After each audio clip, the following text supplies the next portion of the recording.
Trois invités avec nous chaque soir pour décrypter les mouvements de la planète marché. Frédéric Rosier est avec nous, co-responsable de la gestion de portefeuille chez Mirabeau. Bonsoir Frédéric. Bonsoir Grégoire. Merci d'être là. Igor Demac nous accompagne également. Bonsoir Igor. Bonsoir Grégoire. Vous êtes directeur associé de Vital Épargne et à nos côtés enfin Thomas Vett. Bonsoir Thomas.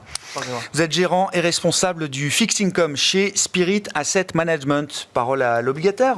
Thomas, pour votre première, vous tombez bien parce que c'est un vrai sujet du coup d'importance. Non mais on regarde tous évidemment le spread OAT-Bund notamment, la différence de rendement entre l'obligation française à 10 ans et l'obligation allemande à 10 ans. Comme je le laissais entendre en introduction, ce qui est intéressant de noter, c'est que si en début de semaine, on a pu avoir une tension spécifique sur la dette française, le taux français est monté jusqu'à 3,30 et donc générait cet écartement du spread avec l'Allemagne, en fin de semaine, on se retrouve avec une situation assez différente puisque le taux français à 3,10% pour la dette à 10 ans est exactement sur les niveaux qui prévalaient avant l'élection européenne et donc la dissolution de l'Assemblée nationale française. Et c'est donc bien le mouvement de refuge vers un actif comme la dette allemande qui a créé cet écartement du spread. Oui, tout à fait. Bon, ce qu'on peut dire déjà en premier lieu, c'est que la volatilité sur le marché obligataire qu'on a connu depuis, et qu'on connaît depuis 3 ans, qui était uniquement de la volatilité taux, là on commence à avoir de la volatilité aussi un petit peu plus sur le marché du crédit et même des spreads périphériques. Donc je ne vais pas aller jusqu'à dire que la France est un pays périphérique avec juste cet événement, mais en tout cas, force est de constater que cette semaine, le spread français a évolué comme les spreads de l'Italie, par exemple. Voilà, on a évolué de concert avec des pays périphériques comme l'Italie. Complètement. Et dans la même pas proportion, puisqu'on est passé de 50 à 80 sur le spread français, donc 70% d'augmentation. En proportionnalité, c'est assez énorme. Le spread italien est passé de 130 à 160. On a pris aussi ces 30 points de base, mais sur un niveau plus élevé. Mais globalement, je suis d'accord avec ce que vous disiez. Le spread français s'est écarté en début de semaine par une remontée des taux, et sur la fin de semaine, c'est un flight to quality général qui a fait écarter le spread. Mais avec une spécificité sur ce flight to quality, c'est que, en termes généraux, le spread français profite du flight to quality, est considéré comme une dette core de la zone euro.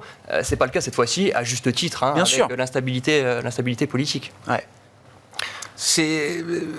Comment on explique qu'on soit passé d'un mouvement à l'autre ? C'est-à-dire pourquoi est-ce qu'en début de semaine, c'est bien le 10 ans français qui se tend, et pourquoi est-ce qu'en fin de semaine, c'est plutôt le refuge allemand qui fait office d'intérêt pour les investisseurs ?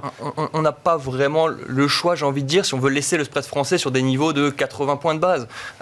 S'il y a eu ce flight to quality sur l'Allemagne, bien évidemment, on a la même chose aux US. Le flight to quality marche aussi sur le 10 ans américain. Si le mouvement qu'on a vu cette semaine sur les taux allemands n'avait pas été du tout suivi par les taux français, on ne serait pas à 80, on serait tout de suite à 120.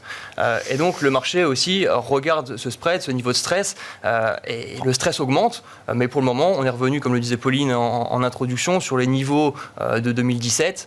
Là on peut discuter, est-ce que ces niveaux actuels de 80 points de base sont justifiés ou non, sont exagérés ou non. À mon sens, non. Aujourd'hui, il y a un vrai risque. En 2017, si on prend le comparatif, on se remet en avril 2017, quelques jours du premier tour, possibilité d'avoir un second tour Mélenchon-Le Pen, donc la dette française qui stresse, qui monte à 80 points de base de spread versus Bund. Si on prend aussi d'autres paramètres, le déficit français à ce moment-là était à 3,7. La dette publique française représentait 100% du PIB, donc c'est des niveaux qui étaient déjà élevés. On se remet aujourd'hui, l'instabilité elle est quand même autre, elle est encore exacerbée, puisque c'est une élection législative qui va avoir lieu. Il y a encore plus de risques aujourd'hui, à mon sens, que ce soit la gauche, ou l'extrême gauche, ou l'extrême droite fasse un gros score aux législatives. Donc il y a un risque d'instabilité politique encore plus important que 2017, puisque 2017, il suffisait à Emmanuel Macron de passer au second tour pour globalement gagner contre l'un ou Ça s'était calmé assez vite. Ça s'était calmé très vite. Là, on sait que dans tous les cas, il n'y aura pas une bonne solution, même si Macron arrive à avoir il n'aura pas une majorité, à avoir quelques députés élus. Quelques députés élus, il devra composer. Ouais. Donc aujourd'hui, 80 points de base de spread. Donc le 80 de 2017, ça donnerait quoi au pic en 2024 dans la situation actuelle? Alors, si on essaye un exercice de transposition ou de translation. J'ai pas la boule de cristal, mais force est de constater qu'aujourd'hui le déficit il est à 5,5, la dette publique elle est à 110, 115. On est sur des niveaux d'endettement et de déficit supérieurs à 2017 avec une instabilité supérieure. Donc le spread, il doit être supérieur et il peut être supérieur de manière durable. À ce qu'on a vécu en 2017. Donc les niveaux actuels, ce sera peut-être la nouvelle norme, mais on va passer par un pic qui peut atteindre 120, 130 avant de faire réagir potentiellement la Banque Centrale Européenne. C'est un ordre de grandeur de ce qui serait un seuil de douleur vraiment qui mettrait toutes les institutions européennes en mission, j'allais dire, sur le sujet. Le 120, 130, c'est l'équivalent du 300 sur le BTP, à mon sens. Sur la dette italienne. D'accord.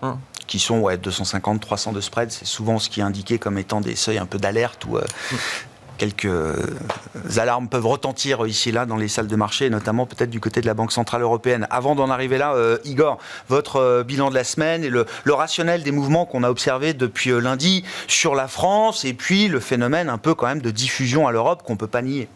Oui, alors la décision politique un peu surprise, disons surprenante de dissolution, ça crée logiquement les macro-trades qu'on connaît, en fait, qu'on a détaillés dans le passé, avec effectivement une spécificité, mais qu'on oublie, c'est que la trajectoire des comptes publics était très mauvaise sous la précédente mandature, enfin actuelle, mais même on est quasiment au pire. Alors je mets le Covid de côté, mais on est maintenant à un déficit structurel de 5%.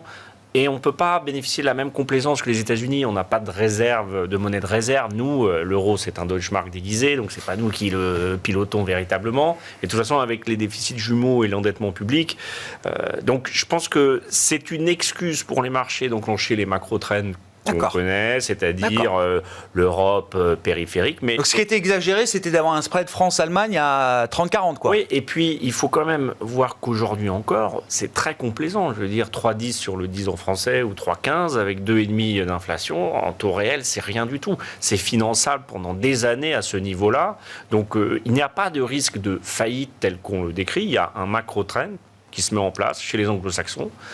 C'est très simple. En fait, on leur a donné vraiment une vraie facilité pour faire ça sur les banques françaises, sur les actions françaises, sur les small caps. Il y a un playbook, oui. Là, c'est voilà, celui qui, lundi matin, met pas un ordre de vente à découvert sur tous ces mécanismes et ne se rachète pas peut-être dans 2, 3, 4, 5 semaines, il faut qu'il change de métier, vraiment. Mais c'est un no-brainer, quoi. Voilà, ce qui se passe, je pense qu'aujourd'hui, c'est très simple et c'est un petit peu dommage d'avoir donné dans la main de ce genre d'investisseurs.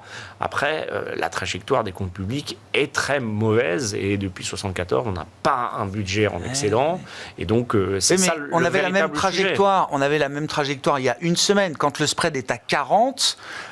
Avec les métriques budgétaires dégradées telles que vous les signalez, Igor, ça veut bien dire que dans le statut de l'OAT, il y a quelque chose d'autre qui fait qu'on n'est pas traité de la même manière qu'un comparable sur le marché de la dette. Pour l'instant, et ce quelque chose-là, visiblement, il a lâché quand même. Parce que nos voisins, même s'ils subissent un peu par contagion ou contumace nos soucis, eux ont fait des efforts. On signale les efforts du Portugal, on signale l'Italie qui a énormément travaillé sur sa dette publique. Ils ont perdu 20 points de pourcentage de dette publique.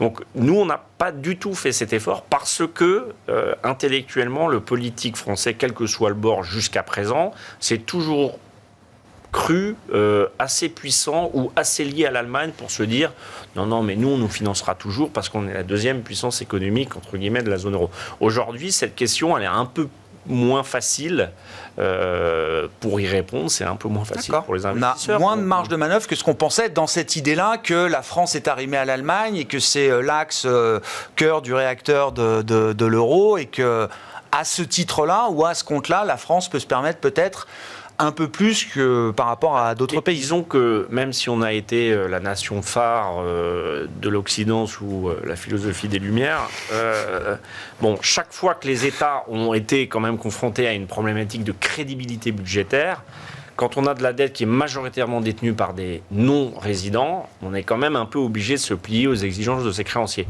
Liz Truss, Salvini, en Grèce, c'est quand même quelqu'un d'extrême gauche qui a appliqué le programme du FMI de rigueur.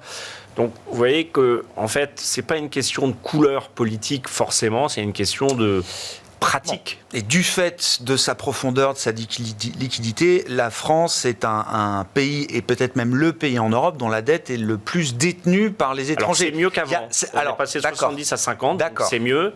Mais on reste un des pays les plus détenus. Résidents font rien. Oui. Parce que c'est des institutionnels et les 50 sont des traders fous à Wall Street et à Londres, le résultat est le même qu'avoir 100% ailleurs. Hein. Frédéric, bon, votre semaine. Et puis, la question quand même un peu pratico-pratique, quoi. C'est-à-dire, quelles décisions est-ce qu'on a été amené à prendre pour le compte des clients que vous avez chez Mirabeau ? Je vous avouerai que c'est peut-être la semaine la plus facile qu'on ait eue. Je vais être provocateur là-dessus, mais lundi, on ouvre, on connaît les programmes des deux bords. On voit tout de suite que concession, ça va taper, banque, assurance, ça va taper. Médias, ça va taper. Donc ça, c'est assez clair. Donc, je vais vous dire, nous, on a peu d'exposition sur la France, mais clairement, on a vendu BNP, AXA, Vinci. Première décision immédiate. Lundi matin, 8h, quoi. 9h. 9h, oui, d'accord. Oui. Mais oui, le temps de préparer les ordres. Mais ça a été immédiat. Et donc, le mécanisme, il a mis du temps à se mettre en place. Après, on est à 3,10 sur le 10 ans français. On m'aurait dit ça il y a une semaine.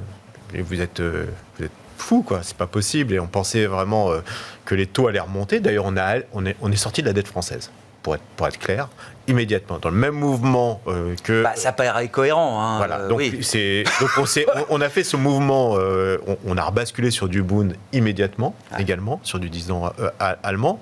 Et puis, il y a un phénomène aussi, on l'a oublié quand même par rapport à l'écartement des spreads. La BCE, aujourd'hui, a des mécanismes, des mécanismes anti-fragmentation qui permet, alors on verra si on l'ajuste un jour, parce que la règle d'application de cet outil anti-fragmentation de la BCE, honnêtement, c'est si on a une tension sur les spreads de manière, on va dire, non volontaire, en tout cas non provoquée par les... Où on en est aujourd'hui, est-ce que l'écartement des spreads est voulu ou pas ? Donc c'est une question qu'on doit se poser, mais c'est vrai qu'il y a ça à garder en tête, c'est qu'aujourd'hui, la BCE a des mécanismes pour limiter l'impact de la remontée des taux.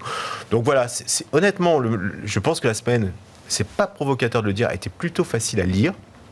En tout cas du côté français, il a été de manière assez homogène. D'ailleurs, les titres ont baissé de manière homogène. C'est allé de mal en pis. C'est-à-dire que vraiment, le marché lundi, mardi regarde avec un peu de distance. Et puis, au fur et à mesure, effectivement, c'est tout à fait consistant avec le storytelling politique. Exactement. On va dire qu'on a une baisse par des flux indiciels qui ont mécaniquement fait baisser le marché, avec la surpondération des baisses sur les acteurs que je citais au préalable. Petite quand même modification, je trouve, aujourd'hui, c'est qu'on commence à... Alors, dans une baisse, c'est du relatif, mais on commence à avoir des petites distinctions quand même sur l'indice qui montrent que, oui, on va peut-être un petit peu loin sur des acteurs qui n'ont aucun chiffre d'affaires en France ou quasiment aucun chiffre d'affaires et qui baissent de manière... par complaisance et par symétrie avec l'indice. Et là, je trouve qu'aujourd'hui, c'est une petite indication quand même.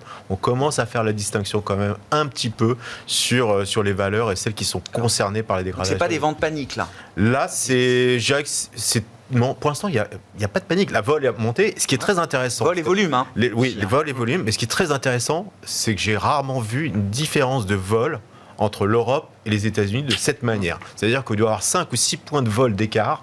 On a normalement une sorte d'homogénéité d'évolution de la vol. Et là, pour le coup, on a un écart. Il y a un océan qui s'est parlé d'aujourd'hui. Honnêtement, pour quelqu'un qui fait un peu de trading et de hedge, commencer à jouer un peu sur l'écartement de vol, c'est peut-être pas idiot aussi. Il y a peut-être quelque chose à faire de ce point de vue-là. Ouais. Et... sur l'idée de la BCE, moi je veux bien qu'on en discute. Alors on est dans la fiction pour l'instant, mais Christine Lagarde qui s'exprimait encore aujourd'hui, visiblement elle a complètement balayé une question qui lui était posée sur la France et est-ce que la BCE allait venir soutenir la France et son marché obligataire. Je me souviens en revanche très bien de ce qu'elle disait quand ils ont dessiné le TPI en l'occurrence, puisque c'est ce filet de sécurité qui avait été mis en place à l'été 22 dans le cadre du resserrement monétaire qui allait venir. Le sujet à l'époque c'était l'Italie avec ensuite l'élection de Giorgia Meloni, à chaque fois, Christine Lagarde précisait que le TPI, certes, il y a une approche très discrétionnaire, mais en tout cas, ce pourquoi le TPI n'est pas fait, c'est d'aller corriger des choix et des erreurs de politique intérieure. On veut bien défendre un pays qui serait soumis à des attaques non justifiées venant de l'extérieur, attaques de marché, j'entends. En revanche, si les réactions de marché sont la conséquence d'un choix de politique intérieure, c'est pas cet instrument-là que... Je dirais c'est la France. Et le discours et la, voilà, et la pratique. Et c'est juste se dire que cet outil existe. Et Et pour quelqu'un qui souhaiterait attaquer la France, c'est prendre aussi ce risque de se prendre un petit retour de bâton. Donc voilà, de dire que le mécanisme existe, c'est quand même peut-être aussi ce qui explique pourquoi on n'est pas plus haut au moment où on se parle. D'accord avec cette idée, Thomas, que quand même, dans l'esprit des investisseurs obligataires, on sait que derrière la France, il y a aussi la Banque Centrale Européenne et que, bon, attention à ne pas se mettre en face trop violemment d'une banque centrale comme la BCE. Non, c'est évident. Et outre le TPI, même s'il y a des réductions d'APP et du PEPP, il y a quand même donc les plans de quantitative easing. Oui. Il y a quand même des réinvestissements qui se font chaque mois à un rythme un peu moins... Ouais. Et ça, par contre, Christine Lagarde a Le toujours PEPP, été... c'est censé s'éteindre en fin d'année, là. C'est ça, 7,5, ça s'éteint en fin d'année, mais le PEPP continue. Et ça décroît. Mais il y a toujours moyen d'ajuster aussi les réinvestissements. Elle a toujours dit que la flexibilité du réinvestissement... le PEPP offrait beaucoup de flexibilité. Voilà, l'APP un peu moins. L'APP un peu moins. Mais ce que je veux dire, c'est que chaque mouvement de la BCE vis-à-vis de la France sera quand même scruté, surveillé de près, à commencer par les pays partenaires, pour s'assurer que tout ça se fasse quand même dans un cadre juridique solide. Après, on peut tout envisager. Là, on est dans la fiction, comme vous le disiez. Le TPI peut être utilisé, même si c'est vrai que je suis plutôt du parti de dire qu'actuellement, c'est un ajustement logique de marché avec une situation économique, enfin surtout politique, qui est en train de se mettre en place. Mais la Banque Centrale Européenne aussi pourrait, à un moment donné, pourquoi pas, si on reste dans la fiction, prolonger un petit peu le PEPP, revenir là-dessus, plutôt qu'utiliser le TPI et de le mal l'utiliser. Donc c'est pas impossible aussi qu'elle revienne sur des choses qu'elle a dit. En cas de niveau... Voilà. 80 points de base. Non, 120-130. C'est ce que vous disiez. 120-130, on commence à réfléchir à des moyens peut-être... 80 points de base, il n'y a pas de... Et puis on voit sur le marché du crédit aussi, on n'en a pas parlé en restant sur le marché obligataire. Sur le marché du crédit, très peu de réactions en début de semaine.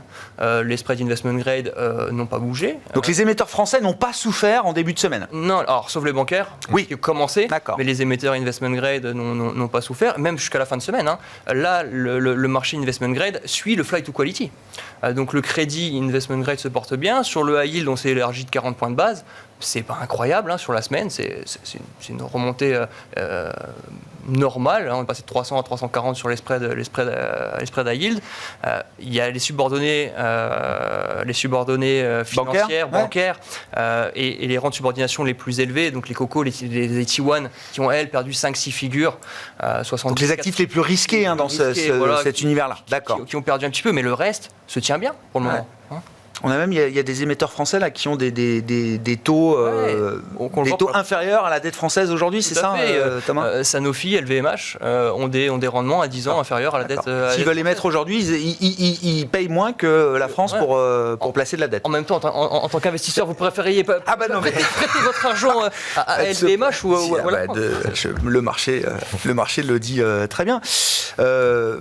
Igor, oui, alors je ne sais pas vos commentaires sur la BCE, si on veut aller un peu dans le scénario fiction pour l'instant, mais bon, il faut quand même avoir l'idée d'un filet de sécurité de ce point de vue-là. Et puis, est-ce qu'il y a quelque chose d'un changement structurel quand même de la perception du marché, des investisseurs globaux vis-à-vis de l'EAT? Je reviens à ce sujet. Est-ce que 30-40, c'était pas un peu exagéré? Et est-ce que demain, structurellement, quoi qu'il arrive le 30 juin et le 7 juillet et au-delà, la prime de risque sera un peu plus élevée désormais pour la France? Moi, j'adore ça, mais plutôt au cinéma.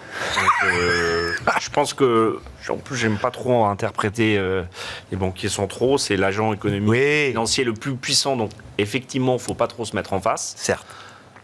Ce que je pense sur la situation, c'est que d'abord, la création de l'incertitude, évidemment, c'est ça que les marchés valorisent. Après, ils sont allés très vite dans la crédibilité budgétaire et donc dans le résultat des législatives, parce que on parlait de 2 bornes, en fait, il y en a 3 dans les sondages. Ils ne sont pas non plus très éloignés. Donc là, moi, j'ai l'habitude de dire on ne gère pas avec sa carte d'électeur. On voit effectivement qu'il y a des opportunités. On parlait d'LVMH ou de BNP. Je pense qu'il vaut mieux être même maintenant actionnaire de BNP avec le rendement du dividende plutôt que créancier. Parce qu'à ces niveaux-là, évidemment... On a reconstitué un peu de primes sur ces actifs-là. On met une taxe de 5% sur le profit des banques sur les 5 prochaines années, qu'on leur empêche de verser des dividendes, mais bon, encore une fois, tout ça, c'est un peu tôt pour imaginer. Donc, c'est des macro-trends faciles et tout se recorrèle à la baisse quand ça va mal dans une zone monétaire. L'euro a baissé, les spreads ont augmenté. pas tellement, mais ils ont quand même augmenté. L'OAT, les actions. Donc là, on est dans un mouvement un peu de... pas panique, mais moutonnier, oui, tout ça va mal. Bon, la situation... Et c'est des mouvements dont on peut imaginer qu'ils puissent se renverser ? Oui, d'ailleurs, oui. Il y a une... Enfin, je pense qu'il y a un scénario qui, d'ailleurs, je pense dans les sondages se voit, c'est que gouverner va être assez ardu, puisqu'il y aura des blocs. Et donc, la tendance d'une non-majorité va être en plus accentuée. D'accord. Ce sera encore moins gouvernable que l'Assemblée précédente, quoi. La dissolution, on l'a déjà fait 5 fois en France, dans des conditions différentes, et avec des majorités derrière absolues, qui étaient contre, entre guillemets, le parti du président. Mais là, c'est tout à fait nouveau. Donc ça, on ne peut pas empêcher les marchés de mettre une prime à cette nouveauté. Il y a aussi quand même, je pense, une prime à l'imprévisibilité de la décision politique, parce que je ne suis pas sûr que ça soit... pour une décision aussi majeure, l'annoncer quelques heures après des résultats, ça fait un peu colérique. Je pense que la tempérance et l'impétuosité, le fait de ne pas être impétueux pour ce genre de sujet, moi je pense que ça rassure les investisseurs. Donc ça va rester quand même, d'être capable de créer un choc, même si, encore une fois, la France va se financer à 3%, 3,10% en taux nominaux, donc défalque de l'inflation. Donc là, on est quand même dans l'argent gratuit. En termes de finances publiques, ça n'allait pas avant, ça ne va pas plus mal au moment où on se parle. En revanche, le déficit structurel de la France, surtout si on promet qu'en 2025, on va finalement faire baisser les factures d'électricité. Parce que, en fait, c'est la course à l'échalote. En France, ce qui marche, c'est offrir des chèques aux gens, quel que soit le bord. Mais il y a un moment où ça coince. Là, ça coince. C'est un peu ce que dit le marché, oui. Voilà, on ne peut pas faire éternellement des chèques, sinon après, il faut dévaluer, on ne peut plus, ou il faut annuler une partie de la dette. Non, mais concrètement, moi, je veux bien... quelles ont été les questions des clients là, cette semaine, et qu'est-ce que vous leur avez répondu concrètement, Igor, vous dites, on ne gère pas avec sa carte d'électeur. Déjà, concrètement, un client paniqué qui appelle... fait référence à la commune de 1848, à Saint-Pétersbourg en 17 ou à Berlin en 36. Non, mais la physiologie d'un client très inquiet, c'est ça. Après, vous allez dans la rue, les gens, ils pensent à quoi ? Il n'y a pas eu assez de soleil. Je grossis le trait, mais c'est surtout le pouvoir d'achat. Ils n'ont pas tort. Déjà, ils n'ont pas tort. Et puis, c'est le pouvoir d'achat qui est clé. D'ailleurs, on le voit dans ces élections, ça revient dans tous les discours. Donc, il ne faut pas non plus exagérer ces références historiques. Il y a beaucoup de mécanismes, vous les avez cités, qui sont là pour quand même essayer de faire que les systèmes sociaux continuent d'être financés. Et on verra ce qu'il advient de ces élections, mais probablement un gouvernement d'union ou de composition pour gérer les affaires courantes. Mais je reviens, qu'est-ce qu'on dit aux clients ? Le client qui n'a pas vendu là, vendredi, qui a vu le CAC perdre ses 10% de gains qu'il avait accumulés depuis le début de l'année, qu'est-ce qu'on lui dit de faire ? On lui dit, il y a un point d'entrée. Nous, on avait dit, on arrête d'acheter au début d'année. On avait acheté par tranche, on achète toujours progressivement. On leur avait dit, il y aura de la volatilité sur les élections européennes, sur l'été, et avec l'élection des gérontocrates. Donc le client qui a été programmé pour ça. Donc là, on lui dit oui, ça commence à être un point d'entrée, mais il faut quand même attendre. Il y a encore d'autres éléments de volatilité. Pardon, j'ai été un peu long. Non, mais ça m'intéresse parce que c'est ça qui m'intéresse, moi. Mais il faut y aller. Alors, Frédéric, même question. Enfin, c'est quoi le playbook après là ? Une fois qu'on a semi-négatif OAT, qu'on a vendu BNP, etc. Enfin, c'est quoi le coup d'après auquel on déjà, il est rodé à l'exercice, surtout depuis 2020. Qui, le client ? Le client, voilà. Et on sait très bien que le mauvais mouvement, c'est de vendre dans la panique. Je veux dire, vous le disiez, il n'y a pas de panique à ce stade. Je pense que, de toute façon, un client qui vient nous voir, qui demande à être déjà, alors même si je répète, nous on est très peu France, et pour le coup, on a fait une très belle semaine et on est au plus haut sur tous les portefeuilles. Parce que si vous êtes en dollars et tech et tout ça, le client Mirabeau, il ne vient pas demander s'il faut acheter. Là, aujourd'hui, non. Mais en même temps, il rattrape peut-être une opportunité. Voilà, mais ça on va regarder. Alors, c'est vrai que revenir sur le marché, on sait très bien, des ventes paniques, vendre quelque part c'est facile, racheter c'est beaucoup plus compliqué. Et on sait que quand on a des mouvements qui sont intempestifs, c'est très très compliqué de convaincre le client de revenir. Et malheureusement, je dirais que il a tendance à revenir même des fois trop tard. Et donc là, on va être dans un protocole assez connu sur la bourse, c'est-à-dire que là, on vend quelque chose qui est une rumeur quelque part, ou en tout cas une possibilité, et que l'acheter comme en 81 à l'époque, une nomination quelle que soit, c'est peut-être pas la mauvaise nouvelle. Donc honnêtement, aujourd'hui, je pense qu'on n'achètera pas la France. Or, accident, accélération baissière supplémentaire. Mais je pense que le plus sage, c'est d'attendre, si on est joueur, soit la veille des élections, si on est sérieux, plutôt le lendemain. D'accord. Du 7 juillet. Ouais. Mais le lendemain, les conditions pourraient permettre... Oui, parce que de toute façon, c'est comme l'histoire de Mélanie. Je ne parlais pas d'acheter lundi, forcément. Mais quand je dis, c'est quoi le coup d'après En France, c'est toujours la même chose. On fait campagne aux extrêmes et on gouverne au centre. Et donc, on a l'habitude de ça, on voit des discours qui sont en train de changer un petit peu quand même. Et lorsqu'on va voir, et je pense que la nomination, le plus sage, c'est d'attendre peut-être la nomination d'un Premier ministre. Là, on aura peut-être un peu plus de certitude sur la trajectoire, et notamment la trajectoire budgétaire qui sera implémentée en France. Et là, il faut acheter. Parce que, honnêtement, la décote qu'on a aujourd'hui sur le marché français au regard de nos sociétés, je veux bien qu'on soit un petit peu agressif, notamment sur la sphère financière, parce qu'il y a une logique là à court terme, mais honnêtement, on ne peut pas justifier avec des boîtes qui ont toujours des taux de croissance de 7 à 10%, d'avoir une sanction de 10%, voire plus sur certains acteurs.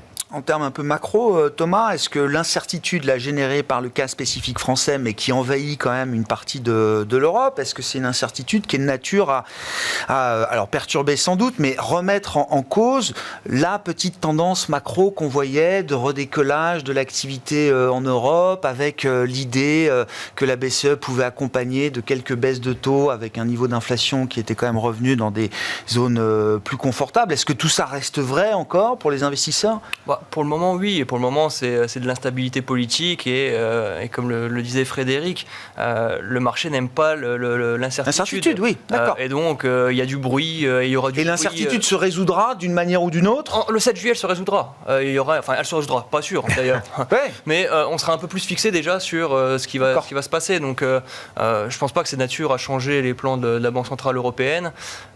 Et donc, on aura toujours de la croissance en zone euro cette année. Enfin, je veux dire, on est même plutôt en train de revoir un peu à la hausse certaines estimations, etc. Ça, c'est... Il faut attendre la fin des élections et voir qu'est-ce qui ressortira. C'est dur à dire maintenant. Il peut y avoir tellement de scénarios différents en fonction du gouvernement qui va être mis en place qu'on verra. On ne tire pas de conclusion avant. Non, mais je suis d'accord.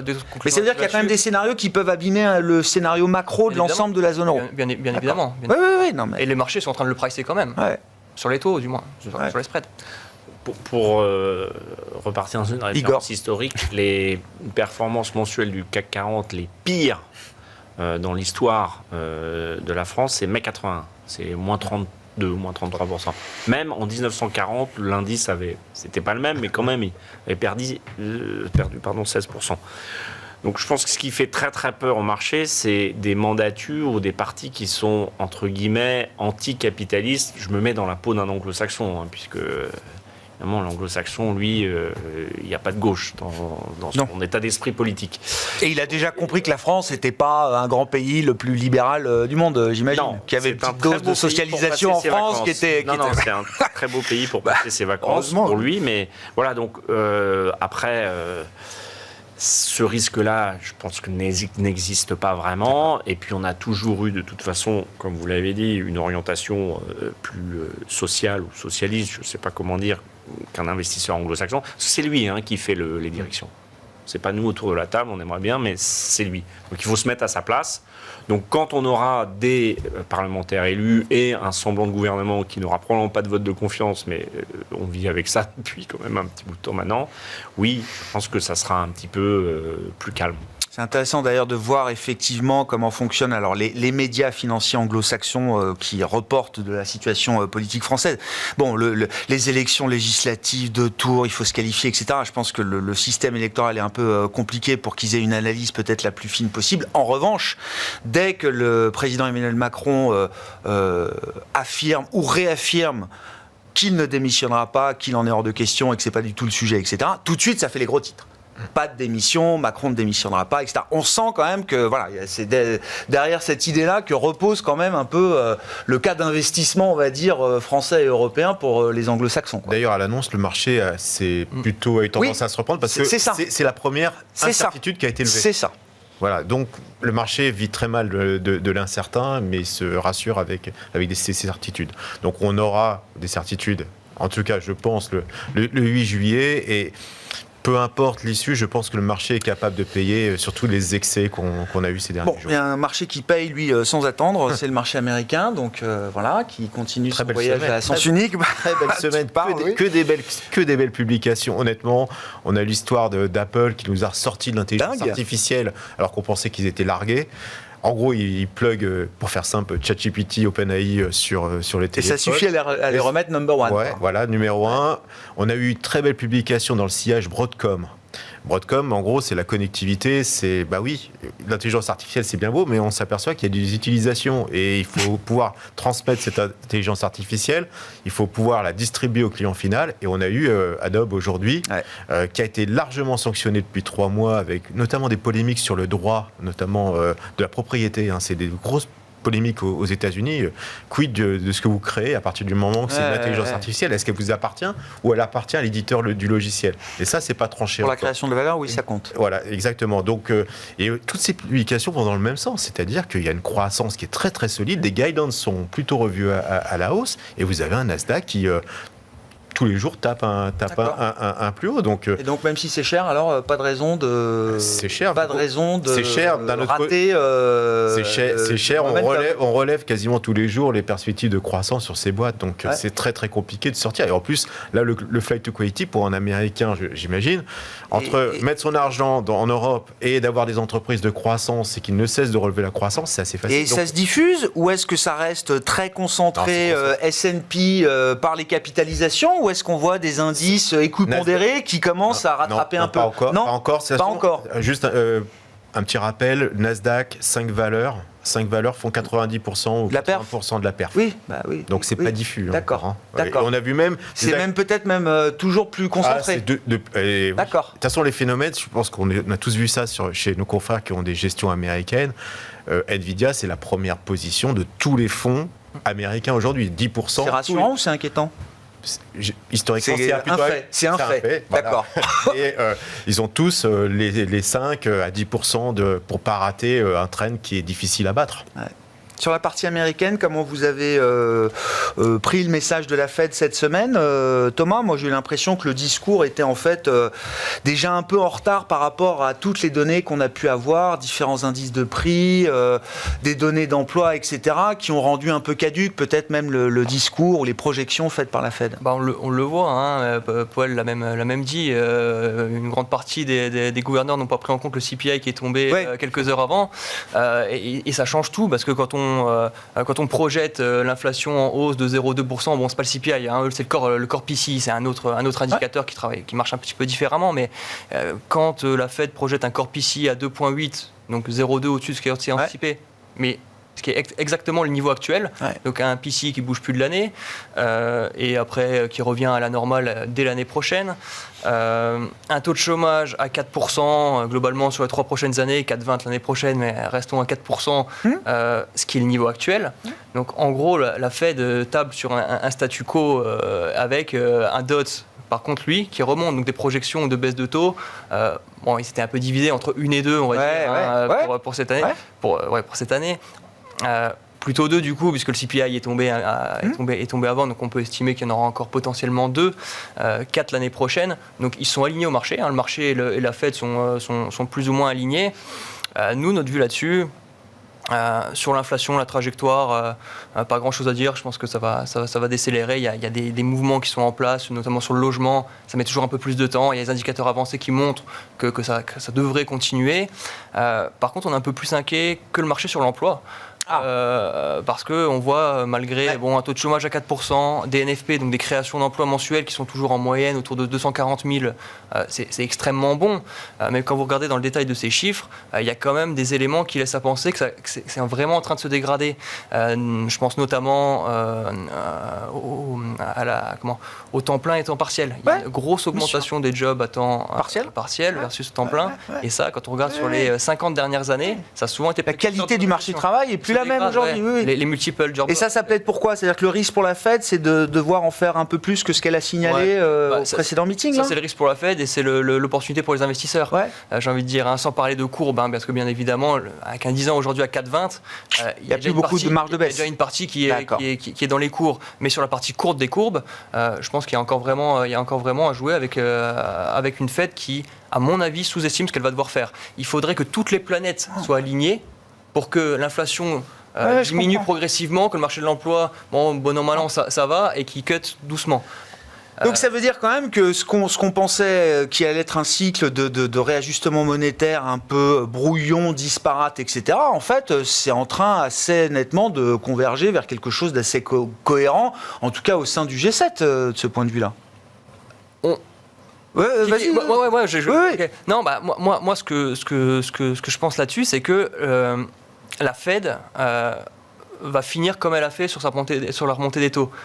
Être en retard, devoir remonter de 50 points de base en 50 points de base, sur la baisse des taux, c'est très probable pour moi que ça se passe comme ça aussi. On a fait 75. On a même fait 75, effectivement. Oui. Mais ils pourront le faire aussi à la baisse. D'accord. Donc il y a le risque qu'à un moment, on passe de 25 à 50 pour baisser les taux. Je n'achète pas le scénario de 25 points de base, 2 fois cette année, 4 fois l'année prochaine, et tout va bien. D'accord. Je n'achète pas ce scénario-là. Ce sera plus bumpy, il y aura quelque chose de non linéaire à un moment. Et des baisses de 50, c'est possible dans ce cycle. Bien sûr, plus ils mettent de temps à enclencher le mouvement, plus cette probabilité est élevée. Sur ces mouvements monétaires. Ouais, c'est la théorie de l'optionnalité. Tant qu'ils n'ont pas commencé, ils ont encore l'option 1 de décider d'une baisse et 2 de son ampleur. Après, quand on commence, on s'est déjà grillé 1 ou 2 options. Donc là, pour l'instant, ils attendent le moment, je pense, opportun. Le risque, c'était macroéconomiquement soit une surchauffe, soit avec les chiffres de l'emploi, des petits effets récessifs. Surchauffe, peut-être pas. Je pense qu'on est plutôt justement à se dire, on va devoir relancer un peu la machine parce que l'emploi est moins bon.